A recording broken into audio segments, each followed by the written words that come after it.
Assalamualaikum warahmatullahi wabarakatuh.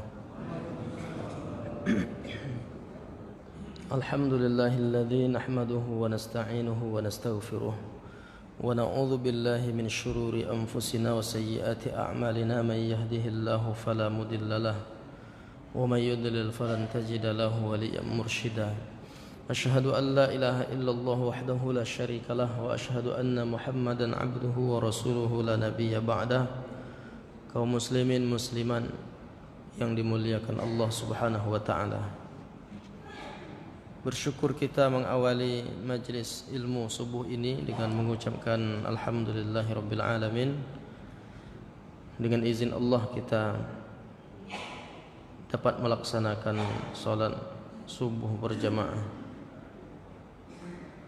Kemudian kita berselawat kepada junjungan alam Nabi besar Muhammad sallallahu alaihi wasallam. Allahumma salli ala sayyidina Muhammad wa ala ali sayyidina Muhammad. Assalamu alayka ayyuhan nabiy wa rahmatullah. Pembahasan kita kali ini terkait tentang doa kunut nazilah.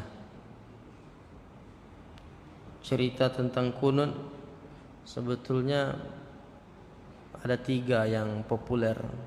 Ada kunut subuh, ada kunut witir, satu lagi kunut nazilah. Nah, bagaimana pembahasan kunut nazilah ini? Kita awali dari kata kunut dulu. Apa itu kunut? Apa itu nazilah? Kunut diambil dari kata kerja qanata. Qanata yaqnutu. Artinya bisa patuh, bisa juga sholat artinya. Bisa artinya berdiri lama, diam, dan berdoa. Tapi kata Ibnu Manzur yang menulis kitab Lisanul Arab juga menukilkan pendapat Imam Az-Zujaj, ulama ahli nahwu, tata bahasa Arab. Beliau mengatakan al-masyhuru fil lughah annal qunun ad-du'a. Yang populer secara bahasa itu makna kunun itu doa. Jadi orang menyebut doa kunun. Sebetulnya kunun itu juga sudah doa. Itu makna secara bahasa. Tapi ada makna lain. Kalau kita merujuk ke Quran, ada istilah kunut yang digunakan oleh Allah Ta'ala.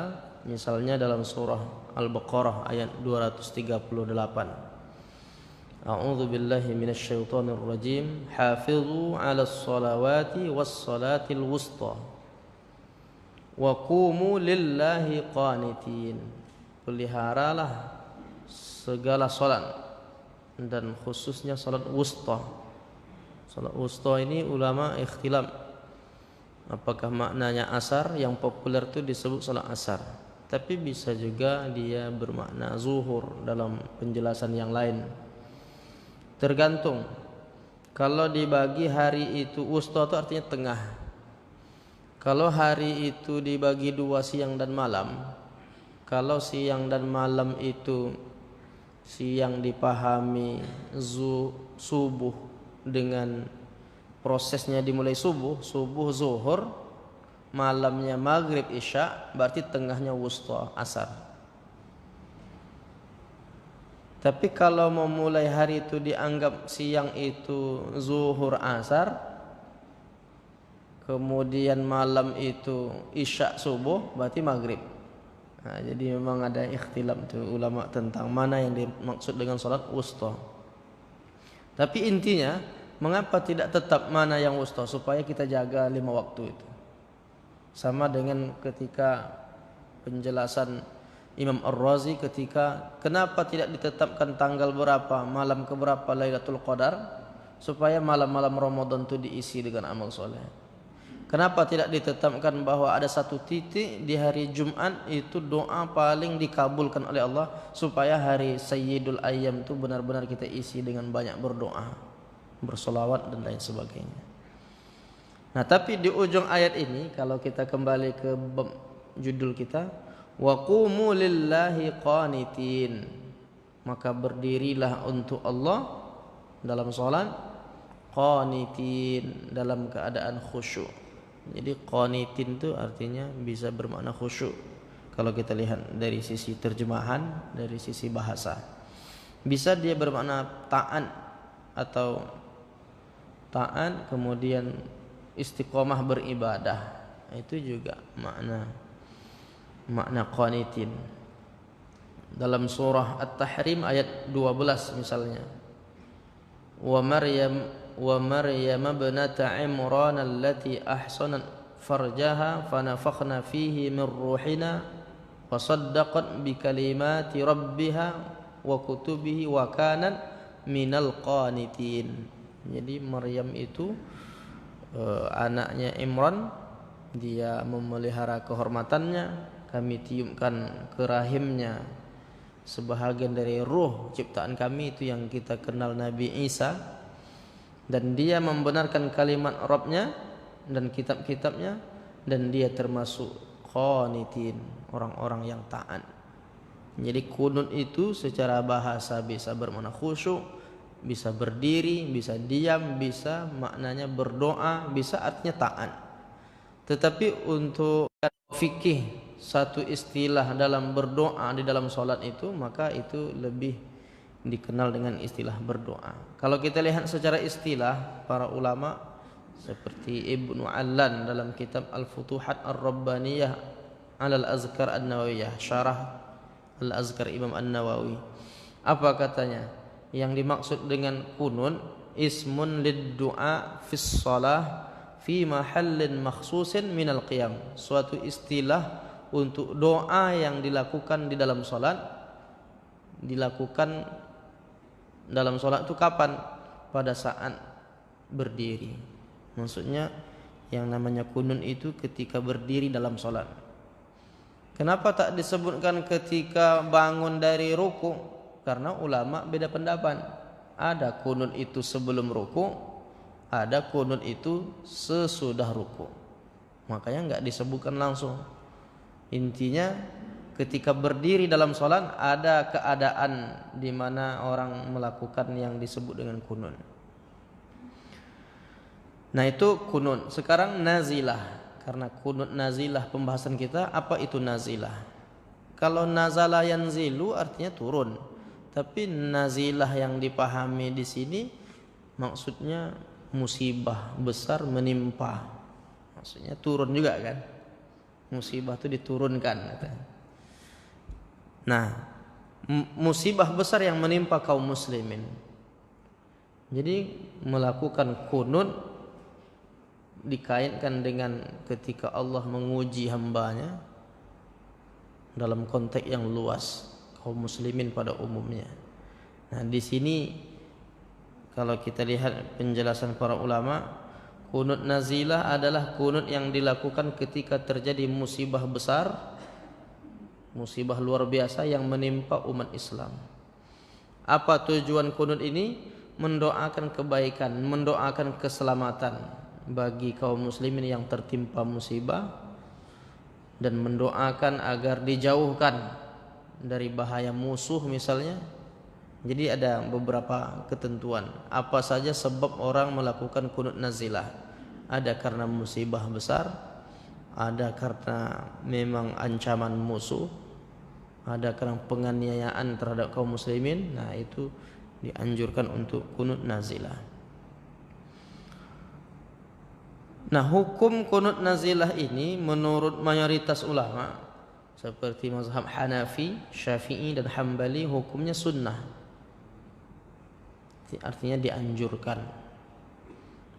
Tetapi sunnahnya pun ada perbedaan pendapat di kalangan para ulama tentang kapan dilaksanakan dan kejadian apa saja yang disunnahkan kunut nazilah itu. Apakah termasuk virus corona ini dianjurkan untuk kunut nazilah? Di situ ulama enggak sepakat. Wabah penyakit taun di zaman dulu, nah itu apakah dianjurkan kunut nazilah atau tidak? Nanti akan kita lihat beberapa penjelasan para ulama terkait tentang ini. Kalau merujuk dari ulama mazhab Hanafi, misalnya dalam kitab Uqudul Jawahir Al-Munifah Imam Az-Zubaidi, innama la yaqnutu indana fi salatil fajri min duni wuqu'i baliyah fa in waqa'at fitnatan aw baliyatan fala ba'sa bihi fa'alahu Rasulullah SAW. Menurut kami, menurut mazhab kami, kata ulama mazhab Hanafi, tidak boleh kunut subuh. Kunut subuh enggak ada dalam mazhab Hanafi jika tidak terjadi musibah. Tapi kalau terjadi musibah, kunut. Ketika terjadi fitnah atau musibah, maka boleh melakukan kunut karena Rasulullah melakukannya. Itu kata ulama mazhab Hanafi. Disunnahkan kunut nazilah setiap terjadi musibah besar yang menimpa umat Islam. Kapan waktunya? Hanya pada solat jahar saja. Jadi kunut nazilah itu dalam mazhab Hanafi hanya maghrib, isya, subuh saja. Zuhur, asar tidak ada kunut nazilah dalam mazhab Hanafi. Jadi walaupun mazhab Hanafi tidak kunut subuh, tapi kalau kondisinya umat Islam sedang dilanda musibah besar, nah itu dia tetap kunut. Bahkan bukan hanya subuh, maghrib, isya, subuh mereka melakukan kunut nazilah. Bagaimana dalam mazhab Syafi'i? Kalau dalam mazhab Syafi'i bukan hanya solat jahar, solat sir, zuhur, asar itu juga kunut. Apa kata Imam An-Nawawi? Muqtada kalamil aktsarin annal kalam wal khilaf fi ghairi subhi innama huwa fil jawaz wa minhum ma yash'iru ibrali bil istihbab qultu al asahu istihbabuhu. Jadi pendapat mayoritas ulama bahwa perbedaan pendapat dalam kunut di setiap salat fardu selain salat subuh, apakah kunut tersebut dibolehkan atau tidak? Sebahagian dari mereka berpendapat bahwasanya hukumnya mustahab. Tetapi menurut pendapat saya mustahab memang, kata Imam An-Nawawi. Mustahab itu artinya disukai, sunnah. Istilah lain itu biasa digunakan untuk menyebut sunnah itu sunnah, mandub, mustahab. Itu istilah-istilah. Mustahab itu diambil dari kata istahabba yastahibbu. Kalau diambil lagi asalnya lagi ahabba yuhibbu. Ahabba yuhibbu itu suka. Berarti mustahab itu disukai Allah Ta'ala. Sunnah artinya. Hobi itu kan dari bahasa Arab. Ahabba yuhibbu. Hobi itu kan yang kesukaan gitu. Hobi dia suka apa? Jadi banyak juga bahasa Inggris tuh diadopsi dari bahasa Arab juga. Kayak kofa. Kofa itu artinya meninggalkan jejak. Maka lahir fotokopi. Fotokopi kan meninggalkan jejak. Jadi memang bahkan yang paling banyak tuh justru bahasa Indonesia. Itu banyak sekali berasal dari bahasa Arab. Nah, mustahab artinya disukai, disenangi, artinya sunnah, dianjurkan. Allah Ta'ala suka. Allah Ta'ala memberikan pahala kepada orang yang melakukannya. Nah, ini pendapat Imam An-Nawawi. Kunut nazilah itu disunnahkan ketika terjadi musibah besar dan dilakukan pada solat sirriyah maupun jahriyah. Dibuat contoh oleh ulama. Imam An-Nawawi juga mencontohkan seperti terjadi wabah penyakit. Nah, itu disunnahkan kunut nazilah. Musim paceklik, banjir besar, rasa takut terhadap musuh, ada ancaman terhadap kaum muslimin seperti itu. Kemudian ditawannya ulama. Jadi kalau ada ulama ditangkap, itu sebetulnya musibah besar menimpa umat Islam. Maka itu juga dianjurkan kunut nazilah. Nah, kondisi kita sekarang ini itu sudah mesti dilakukan kunut nazilah itu. Bukan hanya salat subuh, tapi 5 waktu itu. Dalam mazhab Syafi'i dianjurkan kunut nazilah 5 waktu itu. Apa dalilnya bahwa kunut nazilah itu dilaksanakan 5 waktu, bukan hanya sholat jahar saja? Kan tadi mazhab Hanafi jahar saja. Nah sekarang mazhab Syafi'i mengatakan semua sholat itu 5 waktu itu kunut nazilah. Dalilnya apa? Maka ada hadis dalam Sunan Abi Daud, qanata, diriwayatkan dari Abdullah bin Abbas, qanata Rasulullah sallallahu alaihi wasallam syahran mutatabi'an fi zuhri wal asri wal maghrib wal isya was subuh. Rasulullah kunut selama sebulan terus menerus berturut-turut, zuhur, asar, maghrib, isya, subuh. Yad'u ala ri'lin za'wan wa usayya fi duburi kulli salah idza qala sami Allahu liman hamidah min ar-rak'atil akhirah wa yu'minu man khalfahu. Jadi Rasulullah ketika terjadi pembunuhan kepada para sahabat Nabi, para huffaz, hafiz Quran, nah itu Nabi menganggap itu musibah besar menimpa umat Islam, dan Nabi melakukan kunut selama sebulan, bukan hanya di salat subuh tapi 5 waktu itu Nabi melaksanakan kunut. Kunut apa namanya? Kunut nazilah. Kapan dilaksanakan Nabi? Setelah sami Allahu liman hamidah rabbana lak. Setelah tasmi' dan tahmid baru Nabi membaca doa kunut, dan makmumnya mengikut di belakang. Wa yu'minu man khalfahu. Nah, itu dalilnya. Dan hadis ini hasan menurut Al-Hafiz Ibnu Hajar Al-Asqalani. Nah, beda lagi, ada perbedaan lagi dalam mazhab yang lain. Misalnya mazhab Maliki atau mazhab Hambali. Kalau mazhab Hambali justru untuk wabah penyakit enggak dianjurkan untuk kunut nazilah. Nah, ini memang ikhtilaf nih tentang masalah kunut nazilah.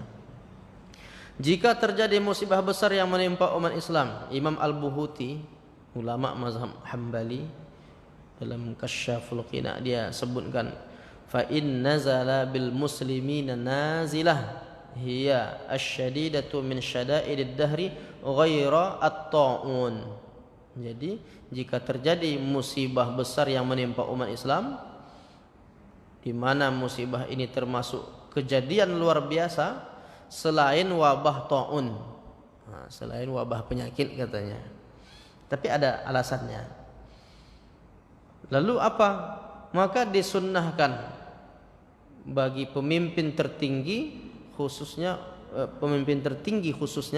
untuk melakukan kunut berkenaan dengan musibah yang menimpa tersebut. Dilaksanakan pada setiap sholat wajib. Hal ini dilakukan Nabi, diriwayatkan dari Ibnu Abbas, disebutkan dalam kitab Imam Ahmad, Sunan Abi Daud, yang tadi, hadis tadi, kecuali pada sholat Jum'at. Nah, jadi ada 2 yang dikecualikan dalam mazhab Hambali. Jenisnya, musibahnya kalau dia wabah penyakit enggak usah kunut nazilah. Alasannya apa? Karena kalau orang itu meninggal, nanti meninggalnya mati syahid. Itu alasan dia kan. Jadi enggak perlu lagi doa untuk kunut nazilahnya. Tapi doa-doa di luar kunut boleh. Nah, itu menurut mazhab Hambali. Adapun satu lagi Jum'at. Jum'at itu katanya enggak perlu melaksanakan kunut nazilah. Jadi memang agak bertolak belakang dengan kebiasaan kaum muslimin yang bermazhab Syafi'i. Kita justru dari MUI itu memberitakan ya salat Jumat itu orang ramai berharap doa itu dikabulkan. Dianjurkan untuk kunut nazilah. Bahkan sebetulnya sekarang ini sudah dianjurkan MUI untuk melazimkan setiap 5 waktu melaksanakan kunut nazilah. Jadi masjid-masjid kita silahkan aja diisi dengan kunut nazilah. Tapi tentu yang menolak mungkin dia bermazhab Hambali. Ya, kalau mazhab Hambali dia enggak ada kunut nazilah pada masalah wabah penyakit itu. Tapi yang karena kita mayoritas Syafi'i ya enggak ada masalah. Dan kalau berlapang dada juga, andaikan dia bermazhab Hambali, imamnya kunut tetap ikut kunut. cuma kelapangan dadanya harus ada. Nah, sementara dalam mazhab Maliki bahkan disebut makruh pula untuk kunut nazilah. Jadi memang ada perbedaan-perbedaan yang kita tetap berlapang dada. Mazhab Maliki bahkan sebahagian pula mazhab Syafi'i kecil, sebahagian kecil, mereka mengatakan tidak disunnahkan kunut itu, kunut nazilah, tapi subuh tetap. Karena mazhab Maliki subuhnya tetap kunut. Nah, tapi untuk kunut nazilah enggak disunnahkan, makruh bahkan menurut mazhab Maliki. Disebutkan dalam kitab Mukhtasar Khalil, Mawahibul Jalil, syarah Mukhtasar Khalil. Apa penjelasannya? Imam Al-Hattab mengatakan bisubhin faqat, hanya pada waktu subuh saja kunut itu. Fala yundabu fi witri fi Ramadan wala fi ghairihi li hajatin ka ghala'i wa waba' bal yukrahu fihima wa hadza huwal masyhur. Tidak disunnahkan pada salat witir Ramadan maupun salat-salat lain karena terjadi hal-hal dibutuhkan seperti musim paceklik, wabah. Bahkan pada dua kondisi tersebut hukumnya makruh dilakukan berdasarkan pendapat yang masyhur. Nah, ini penjelasan mazhab Maliki. Jadi ada ikhtilaf seperti ini yang kita perlu sikapi dengan bijak.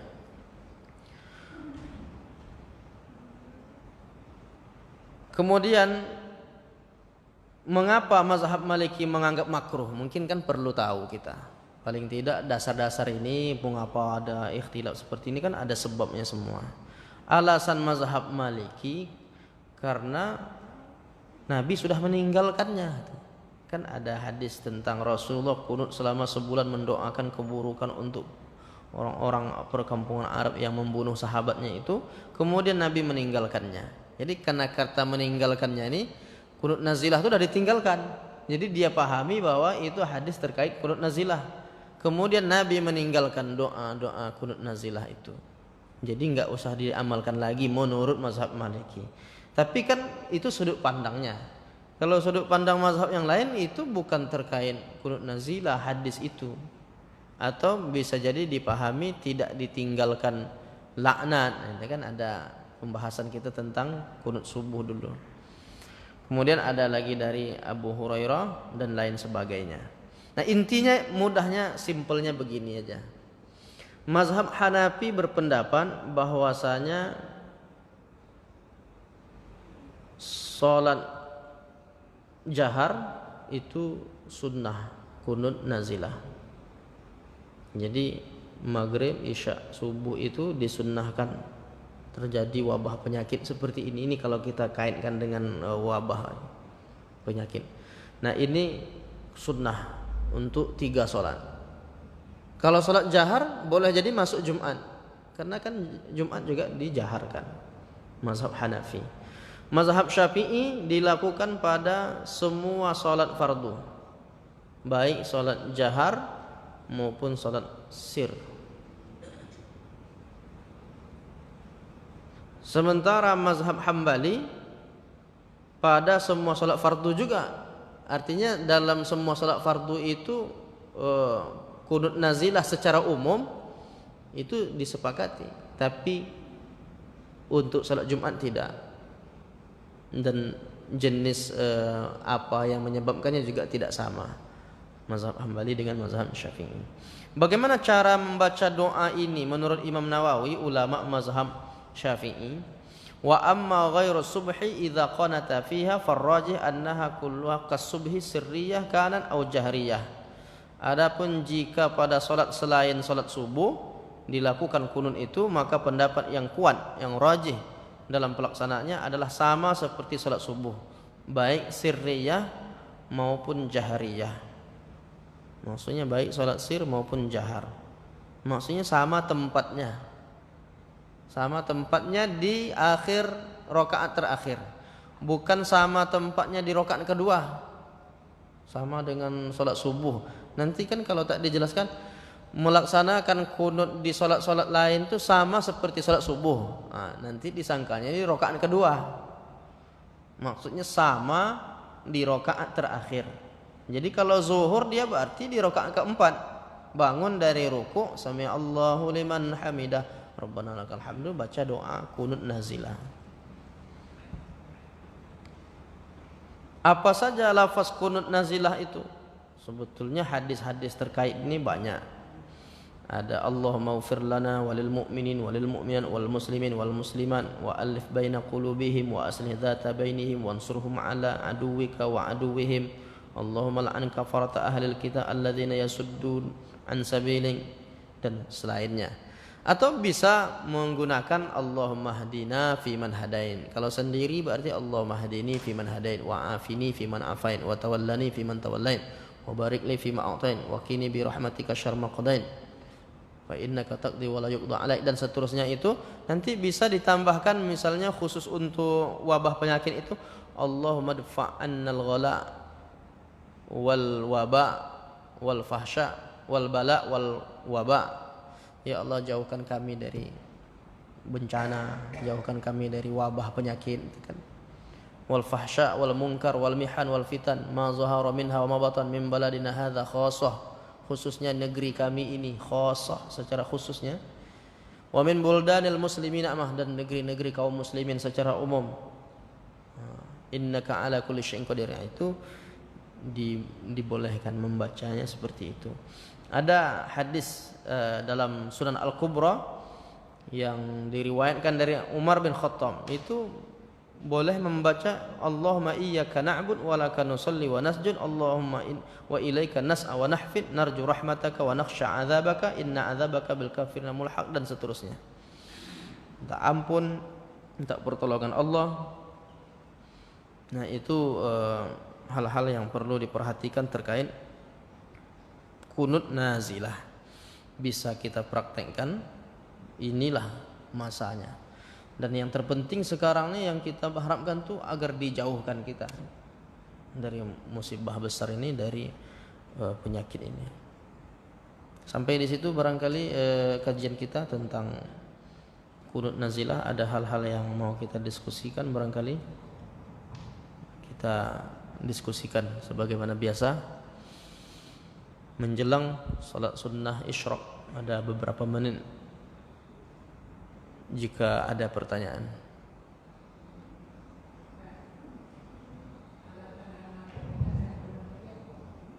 Iya Pak,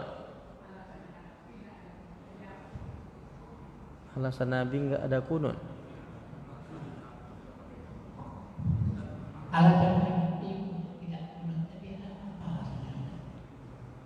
Alasan Hambali, bukan Nabi. Bukan Nabi yang saya maksud tadi. Mazhab Hambali. Mazhab Hambali tidak berkunut kalau terkait tentang musibah penyakit ini. Nah, apa alasan mazhab Hambali mengatakan tidak berkunut kalau ada wabah penyakit?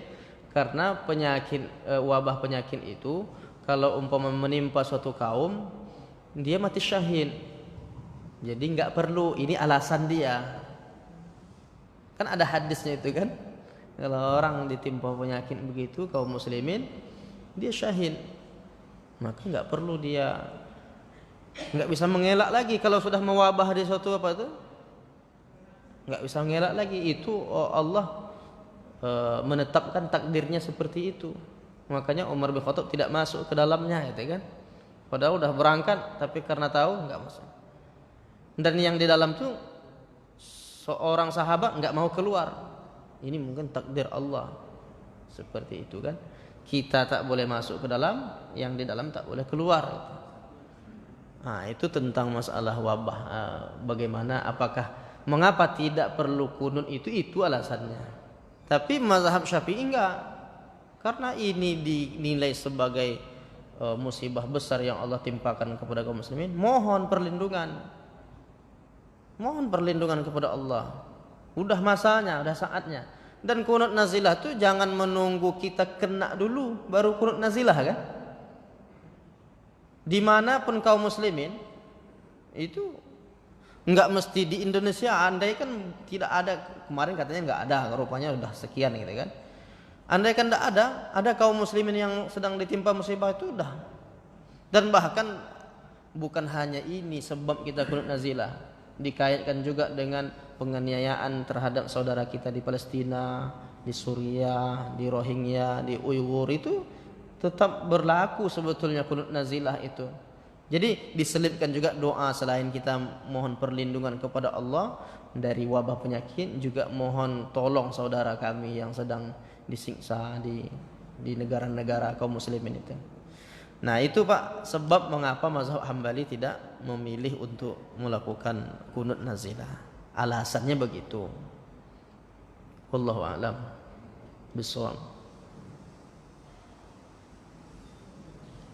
Cukupkah? Itu saja kajian. Iya, silakan. Waalaikumsalam.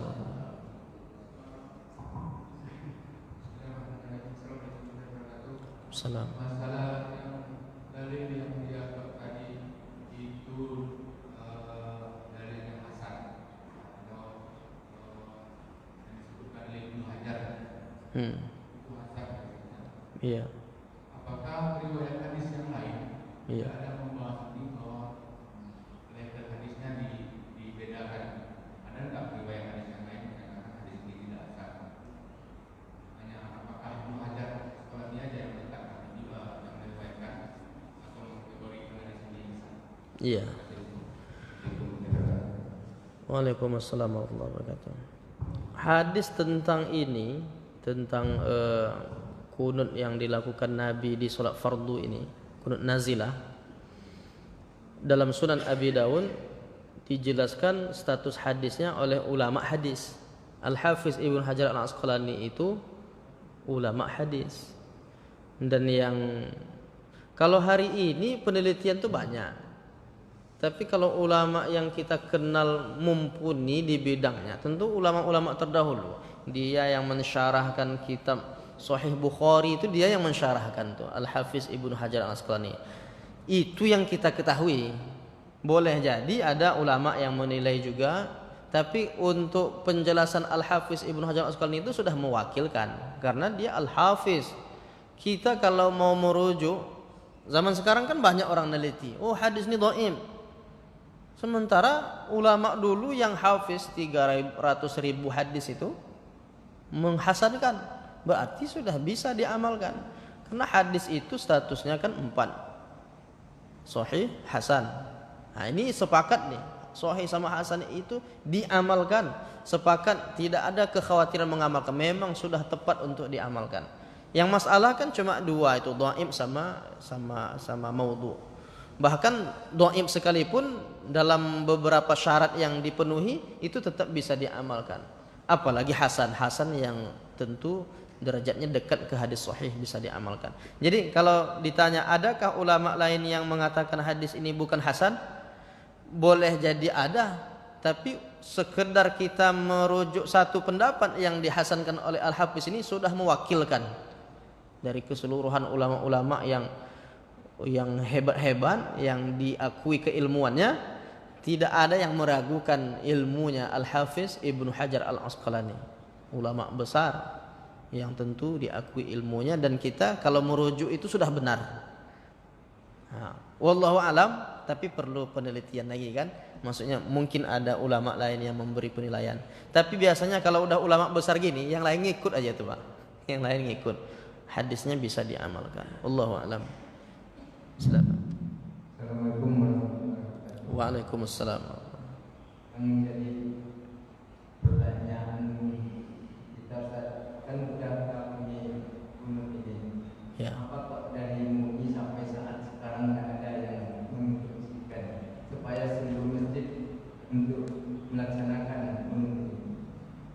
Karena keadaannya kan sudah termasuk kayak pemerintah juga yang melarang masjid, yang melarang gini, yang melarang gini, kok nggak diadakan ada kunut ini? Iya. Assalamualaikum warahmatullahi wabarakatuh. Waalaikumsalam warahmatullahi wabarakatuh. Sejak 3 Februari. Sekarang tanggal berapa, Pak? Udah lama kan? Sejak tanggal 3 Februari MUI menganjurkan, ini saya bacakan. Majelis Ulama Indonesia, wadah musyawarah para ulama, zu'ama dan cendekiawan muslim, Jalan Proklamasi nomor 51 Menteng, Jakarta Pusat. Itu alamatnya kan. Bismillahirrahmanirrahim. Setelah mencermati kondisi aktual saat ini terkait penyebaran virus corona di beberapa negara dan sudah terdeteksinya penyebaran virus tersebut di Indonesia, maka Dewan Pimpinan Majelis Ulama Indonesia menyuruhkan hal-hal sebagai berikut. Coba ya. 1. Mengajak semua elemen bangsa khususnya yang beragama Islam untuk senantiasa mendekatkan diri kepada Allah Subhanahu wa taala agar terhindar dari musibah ini. Meninggalkan perilaku zalim, memperbanyak taubat, memohon ampun kepada Allah, memperbanyak sedekah, meninggalkan permusuhan, karena penyebaran virus corona ini bisa jadi merupakan peringatan dari Allah agar umat Islam semakin mendekatkan diri kepada Allah. 1. Yang kedua, mengajak umat Islam untuk melakukan kunut nazilah, berdoa untuk menangkal turunnya malapetaka di setiap sholat fardu dengan tata cara kaifiyah sebagai berikut. Dipandu tuh. 1. Dilaksanakan di setiap sholat fardu di rakaat terakhir setelah ruku. Ini Syafi'i kan, karena ulama kita ulama mazhab Syafi'i kan. Nah, membaca doa sebagai berikut. Allahumma hdini fiman hadait wa afini fiman afait wa tawallani fiman tawallait wa barik li fima a'tait wa qini syarra ma qadait fa innaka taqdi wa la yuqda 'alaik wa innahu la yadhillu man walait wa la ya'izzu man adait tabarakta rabbana wa ta'ala falakal hamdu 'ala ma qadait astaghfiruka wa atubu ilaik. Allahumma dfa' 'annal ghala wal bala wal waba wal fahsya wal munkar was suyufal mukhtalifah wasyada'idal mihan ma zahara minha wa ma batan min baladina hadza khassah min buldanil muslimina amma innaka ala kulli syai'in qadir wa sallallahu ala sayyidina Muhammadin walhamdulillahi rabbil alamin. Itu doanya. Dibaca pelan pada salat sir, dibaca jahar pada salat jahar. Berarti zuhur asar dibaca cuma enggak dijaharkan. Bagi imam salat jamaah saat membaca doa kunut nazilah ini agar mengumumkan lafaznya, kalau diubah dengan Allah mahdina, kan tadi Allah mahdini. Nah, itu dah maklum kita.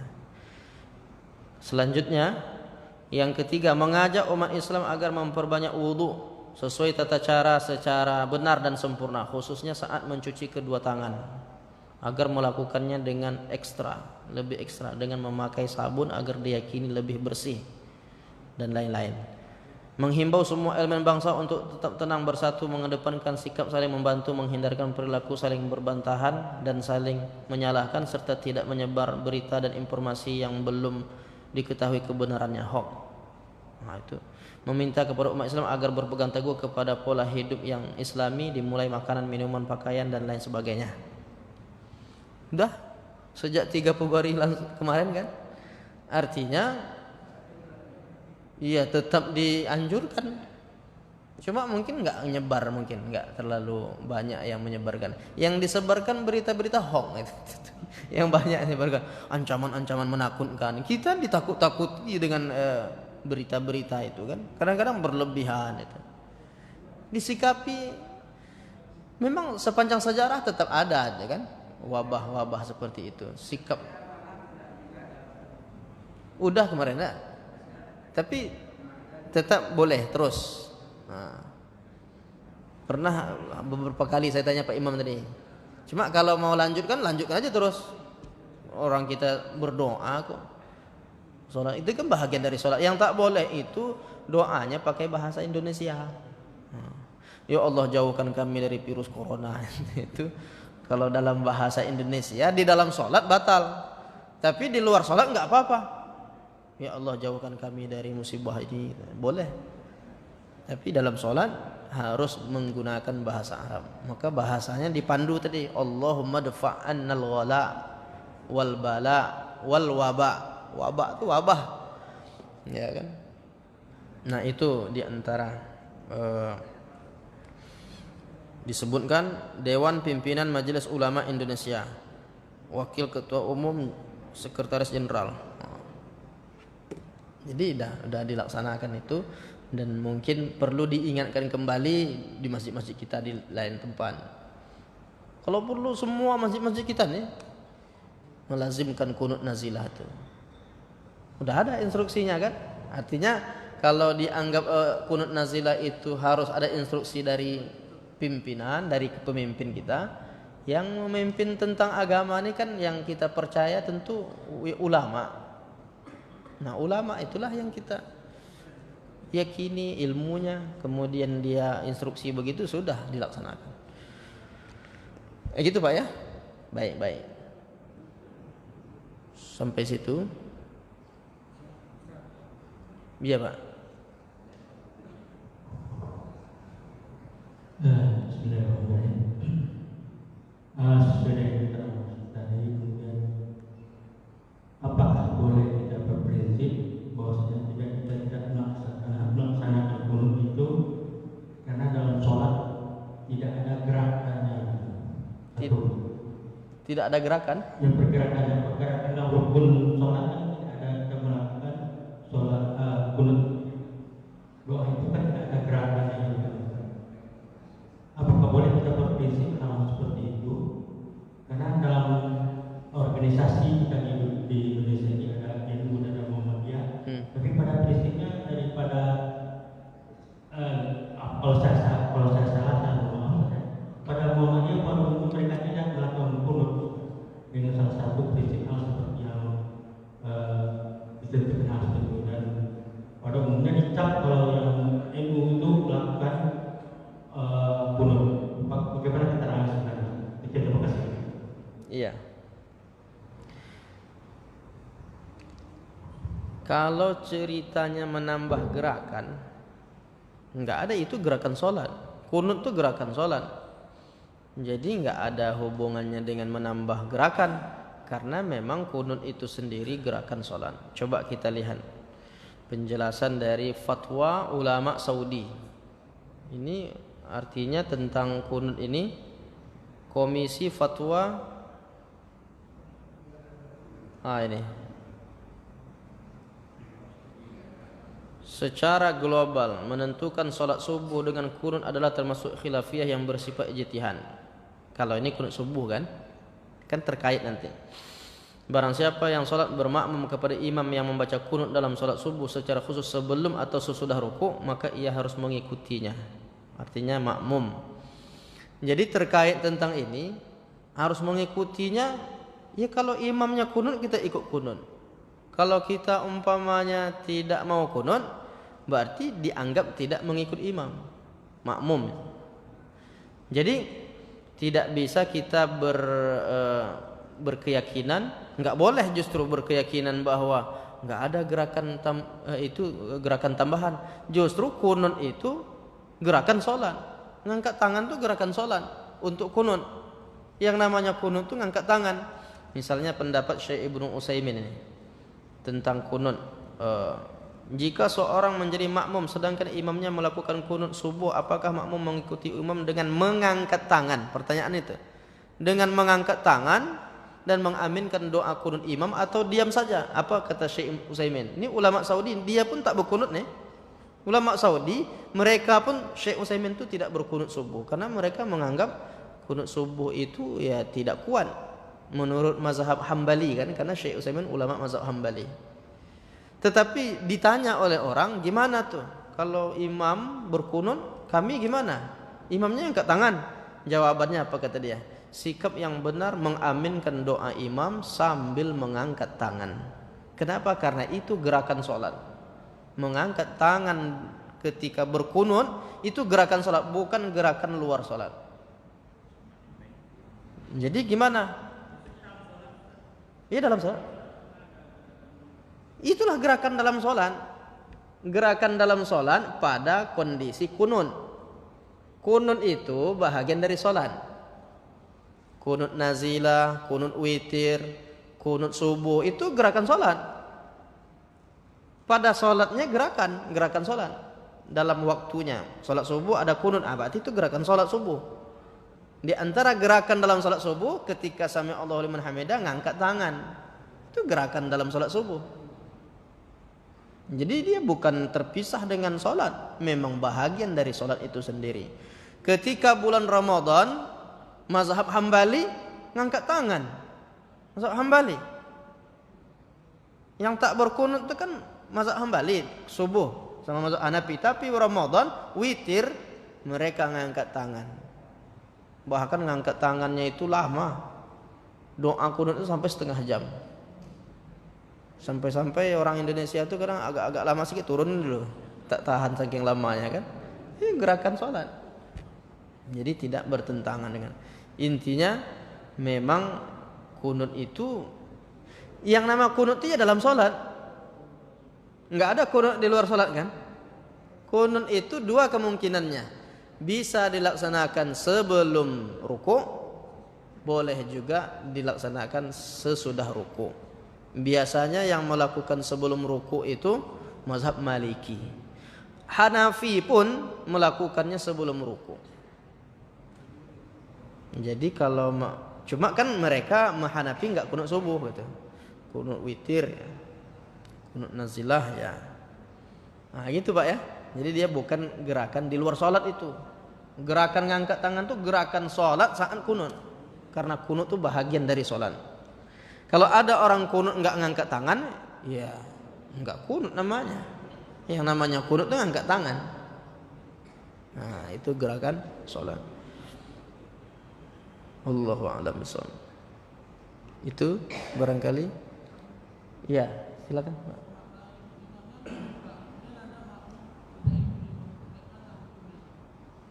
Ini tadi Pak. Pendapat Syekh Ibnu Utsaimin. Imam berkunun, makmum tidak berkunun. Kan ditanya, jika seorang menjadi makmum sedangkan imamnya melakukan kunut subuh. Kan ditanya tuh, apakah makmumnya mengikuti imam dengan mengangkat tangan dan mengaminkan doa imam tersebut atau diam saja? Kan ditanya begitu. Jawaban Syekh Utsaimin kan simpel sekali. Apa kata dia? Sikap yang benar adalah mengaminkan doa imam sambil mengangkat tangan. Berarti kalau imamnya Allahumma hdina fiman hadait, berarti makmumnya amin. Itu sikap yang benar. Dia tak sebut haram, makruh, cuma disebut sikap yang benar. Kalau udah dianggap sikap yang benar, berarti kalau tak begitu sikap dibalikkan aja, mafhumul mukhalafah. Itu pendapat Syekh Ibnu Utsaimin. Makanya ulama-ulama lain seperti Syekh Ibnu Taimiyah sekalipun, Syekh Ibnu Taimiyah kan tidak berkunut juga dalam sholat subuh misalnya. Tapi apa katanya? Selayaknya, bahasanya gitu Pak. Yanbaghi, hendaklah, selayaknya, sebagusnya lil makmum, bagi seorang makmum itu ayyatba'a fihi imamahu, mengikuti imamnya. Fa in qanata, kalau imamnya kunut, qanata ma'ahu, dia ikut kunut bersama imam. Wa illam yaqnut, kalau imamnya tidak kunut, lam yaqnut, dia pun tidak berkunut. Namanya orang salat berjamaah itu ngikut imam. Jadi kalau imamnya angkat tangan, aminkan, angkat tangan juga. Termasuk ulama-ulama Saudi yang ketat dalam beberapa hal seperti Syekh Nasiruddin Albani. Kan ketat itu. Enggak ada kunut subuh. Tapi kalau imamnya kunut, dia angkat tangan. Yang ketat ulama-ulama seperti itu aja dia ngikut. Sementara kita bukan ulama. Lalu fatwa siapa yang kita ikut kalau imam kunut kita enggak kunut? Carilah ulama mana yang memfatwakan kalau imam kunut kita enggak.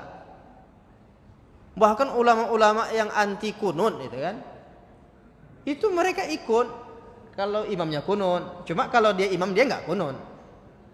Karena itu namanya sholat berjamaah. Nah gitu Pak.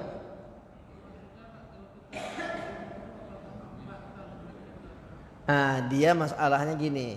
Kalau batal tidak ini kan terkait tentang apakah meninggalkan rukun atau tidak. Nah sekarang apakah kunut itu termasuk rukun? Dia enggak masuk rukun, dia masuk sunnah. Salatnya enggak batal, tapi wa khilaful imam syarrun, berbeda dengan imam itu perbuatan buruk. Itu bahasanya itu. Perbuatan tak baik itu berbeda dengan imam itu. Salatnya tetap sah. Hanya itulah masalahnya. Dia melakukan yang tidak disukai. Nah bahasanya gitu. Cuma bahasa ini kan banyak kemungkinannya. Yang Syekh Utsaimin, sikap yang benar. Sikap yang benar begini. Kan bisa disimpulkan, berarti kalau tak begini enggak benar. Sah-sah ya, cuma kurang tepat gitu. Itu kalau diringankan lagi. Tapi begitulah para ulama, berhati-hati dia memilih kata sehingga dia tidak mengecap batal karena memang babnya bab sunat. Cuma sebaiknya gitu. Nah, gitulah Pak ya. Jadi bagi yang sebelum ini enggak ngikut, enggak usah bersedih selama ini karena tetap sah itu. Hanya yang terbaik enggak begitu, yang terbaik tetap ikut gitu. Gitu Pak ya. Baik. Terima kasih atas perhatiannya. Mudah-mudahan bermanfaat kajian kita ini. Kita cukupkan sampai di sini. Subhanakallahumma bihamdika asyhadu an la ilaha illa anta astaghfiruka wa atubu ilaik. Wassalamu alaikum warahmatullahi wabarakatuh.